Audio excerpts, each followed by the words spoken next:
Səbir edəcəm həyatın acımasız zərbələrinə. Səbir edəcəm vəfasız insanların sözlərinə. Düşdüm, qalxdım, yenə döndüm öz izlərimə. Yıxılan bədən deyil, ruhdur döyüşən içimdə.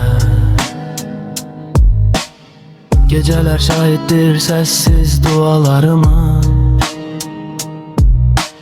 Heç kim bilmədi nələr gizlətdim yaralarıma.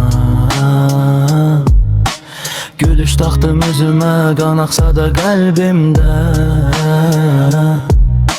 Çünki güclü görünmək yazılıb taleyimdə.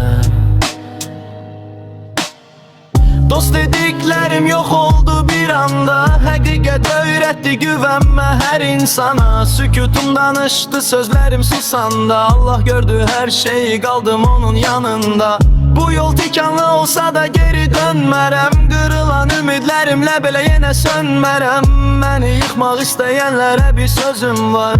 Mən səbir ilə böyüdüm, artıq ölmərəm. La la la la la la la la la la la.